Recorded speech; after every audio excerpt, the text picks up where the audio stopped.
Welcome to my channel Kayu's cooking and vlogs. Hi எல்லோருக்கும் வணக்கம். நாம் இன்றைக்கி என்ன பார்க்க போகிறோம்னா கச்சோரி. சொதப்பல் இல்லாமல் சூப்பராக கச்சோரி செஞ்சிட்டியாம்மா அப்படின்னு கேட்டிங்கன்னா நோ நெவர். சொதப்பலோடு தான் என் சமையல் இருக்கும். வாங்க எப்படி செய்யுதுன்னு பார்க்கலாம். ஃபஸ்ட்டு வந்து மைதா மாவு, உப்பு, வீடியோ எடுக்கிறதுலே மிஸ்டேக்கு. இந்த கார்ன்ஃப்ளவர் மாவும் அரிசி மாவும் போட்டதை எடுக்காம விட்டுட்டேன். அதையும் சேர்த்துட்டு கொஞ்சம் நார்மல் வாட்ரு ஊற்றி பிசைஞ்சிட்டு பட்டர் நம்ம சேர்த்துக்கணும். நம்ம வந்து பட்ஜெட் இல்லாத காரணத்தினால் 2 ஸ்பூன் எண்ணெயை ஊற்றி நல்லா பிசைஞ்சு வச்சாச்சு. இந்த க்ரீன் சட்னி ரொம்ப ரொம்ப மஸ்ட்டு. எது செய்கிறீங்களோ இல்லையோ அந்த க்ரீன் சட்னி செய்யுங்க, அப்போ தான் டேஸ்ட்டு சூப்பராக இருக்கும்.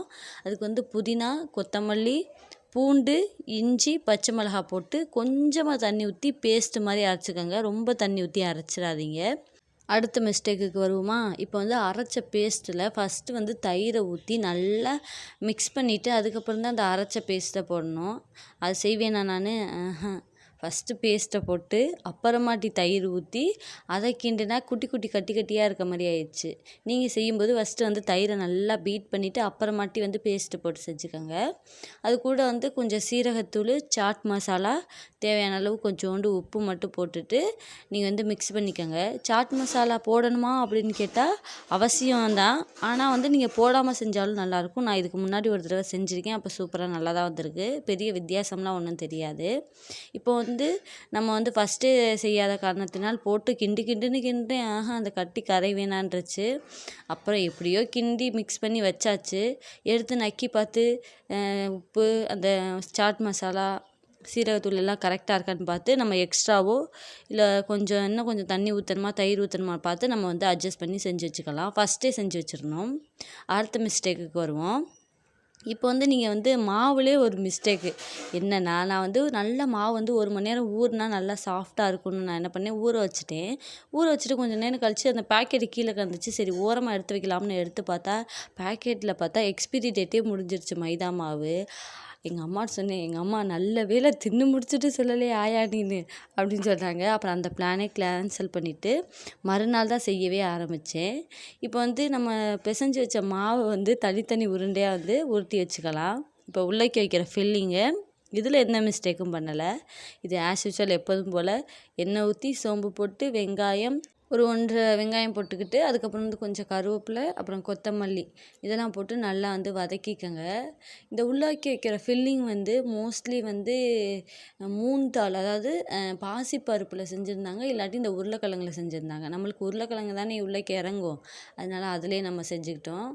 இப்போ வந்து அது கூட வந்து கரம் மசாலா, சீரகத்தூள், மிளகாத்தூள், கொஞ்சம் உப்பு போட்டு மிக்ஸ் பண்ணிக்கோங்க. நல்லா மிக்ஸ் ஆனதுக்கப்புறமாட்டு வேக வச்ச உருளைக்கிழங்கு வந்து நல்லா கையாலே மசிச்சு விட்டு அந்த மசாலாவில் சேர்த்துக்கோங்க.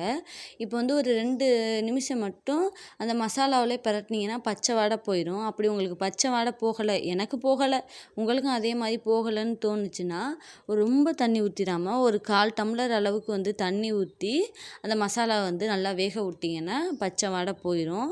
நான் தான் அதே மாதிரி தான் ட்ரை பண்ணேன், எனக்கு பச்சை வாடை போயிடுச்சு. உள்ளக்கி வைக்கிற இந்த ஸ்டஃபிங் வந்து நிறையா செஞ்சுக்கோங்க. கஞ்ச பிசுனாரி மாதிரி என்ன மாதிரி செஞ்சிடாமல் கொஞ்சம் நிறையா செஞ்சிங்கன்னா உள்ளக்கி எவ்வளோக்கு எவ்வளோ ஸ்டஃபிங் வச்சு நம்ம சாப்பிட்றோமோ அவ்வளோக்கு அவ்வளோ டேஸ்ட்டு சூப்பராக இருந்துச்சு. அதனால் நிறையா நீங்கள் செஞ்சுக்கோங்க. நான் கொஞ்சமாக செஞ்சுட்டேன். இப்போ வந்து உள்ளக்கி வைக்கிற ப்ராசஸ்க்கு வருவோம். எத்தனை உருண்டை இருக்கோ அத்தனை உருண்டைக்கு தகுந்தாப்பில் அந்த ஃபில்லிங்கையும் வந்து உருண்டை உருட்டி வச்சுக்கோங்க. இப்போ ஒரு உருண்டை எடுத்து நல்லா உருட்டிட்டு உள்ளங்கையில் வச்சு நல்லா தட்டினோம்னா கையில் ஒட்டிக்கும். அதனால் என்ன பண்ணணும்னா ஃபஸ்ட்டு வந்து கையில் எண்ணெய் தடவிட்டு அதுக்கப்புறமாட்டி இந்த மாதிரி தட்டணும். ஏன்னு உங்களுக்கு இந்த வீடியோ பார்த்தாவே தெரிஞ்சிருக்கும். திரும்ப என் வாயால் அதை நான் சொல்ல விரும்பலை. அதனால் வந்து நம்ம வந்து ரெசிபிக்கு வருவோம்.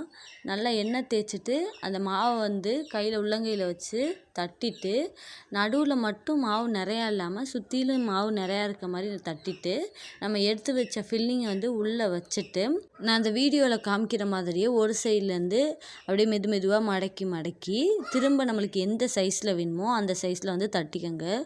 ரொம்ப லேசாகவும் இல்லாமல் ரொம்ப கனமாகவும் இல்லாமல் முடிஞ்ச அளவுக்கு வந்து மீடியம் சைஸில் தட்டிக்கோங்க. இதை வந்து இப்படியே நம்ம எண்ணெயில் பொரிச்செடுக்க போகிறோம். கச்சோரி செய்யலாம் அப்படின்னு சொல்லிட்டு நான் யூடியூப் வீடியோ பார்க்கும்போதே நிறையா பேர் வந்து அந்த ஃபில்லிங் செய்கிற நேரம் மட்டும்தான் அந்த மாவு வந்து ரெஸ்ட்டில் இருந்துச்சு. சரி பொரிச்சு எடுத்தால் வந்து ரொம்ப ஹார்டாக இருக்குமோ அவ்வளோ நேரம் ஊற வச்சா அப்படின்னு சொல்லிட்டு நான் என்ன பண்ணேன்னா அப்போ தான் என் சமையல் மூளை ஒர்க் ஆனுச்சு. நம்ம வந்து போலி செய்யும் போதெல்லாம் 1 மணி நேரம் 2 மணி நேரம் ஊற வச்சா மாவு வந்து சாஃப்டாயிரும். அதே மாதிரி இதுக்கும் நம்ம வந்து மாவை பிசைஞ்சு 1 மணி நேரம் 2 மணி நேரம் ஊற வைப்போம். அப்போ நம்மளுக்கு மேலே உள்ள லேயர் வந்து மொறுமொறுன்னு இருக்கும், சாஃப்டாகவும் இருக்கும் அப்படின்னு சொல்லிட்டு நான் வந்து 1 மணி நேரத்துக்கு முன்னாடியே மாவு பிசைஞ்சு வச்சுட்டேன். எனக்கு அதே மாதிரியே நல்லா சாஃப்டாக கிடச்சிச்சு. அந்த மேலே உள்ளது ரொம்ப ஹார்டாக இல்லாமல் மொறுமொறுன்னு இருந்துச்சு, நல்லா சாஃப்டாகவும் இருந்துச்சு. கண்டிப்பாக நீங்கள் ட்ரை பண்ணி பாருங்கள் நான் சொன்ன இந்த டிப்ஸோட. நம்ம வந்து எவ்வளோ தான் சொதப்புனாலும் நம்ம அடிக்கடி சமைச்சிட்டே இருந்தால் தான் இந்த மாதிரி குட்டி குட்டி விஷயங்கள்லாம் நமக்கு தெரியும். அதனால் அடிக்கடி சமைங்க, நல்லா சாப்பிடுங்க. இந்த க்ரீன் சட்னியும் அப்புறம் வந்து இந்த டொமேட்டோ கெச்சப்பையும் ஊற்றி சூப்பராக சாப்பிட்டாச்சு. எங்கள் வீட்டில் நிஜமாலே வந்து எல்லாருக்குமே ரொம்ப பிடிச்சிருந்துச்சி இந்த ரெசிபி. ஃப்ரீயாக இருக்கும்போது கண்டிப்பாக இந்த மாதிரி ரெசிபிஸ் எல்லாம் நீங்கள் ட்ரை பண்ணி பார்த்துட்டு எப்படி இருக்குன்னு சொல்லுங்கள். உள்ளே எப்படி ஃபில்லிங் இருக்குது அப்படின்னு சொல்லிட்டு உடச்சி காமிக்கலாம்னு சொல்லிட்டு உடச்சா ரொம்ப சூடாக இருந்துச்சு. அதனால தான் கத்தியில் விட்டேன். நீங்கள் ஹார்டாக இருக்குன்னு மட்டும் நினச்சிடாதீங்க. என்ன ஒரு குறையா இருந்துச்சுன்னா உள்ளேக்கு வந்து ஃபில்லிங் நிறையா வச்சுருந்தா டேஸ்ட் இன்னும் அல்டிமேட்டாக இருந்திருக்கும். நான் பண்ண மிஸ்டேக்கெல்லாம் மாற்றிட்டு நீங்கள் ஒரு சூப்பர் கச்சோரி செஞ்சு ஈவினிங் ஸ்நாக் டைமாக வந்து என்ஜாய் பண்ணுங்கள். தேங்க்யூ ஸோ மச் ஃபார் வாட்சிங். Like and subscribe. Keep support. Bye.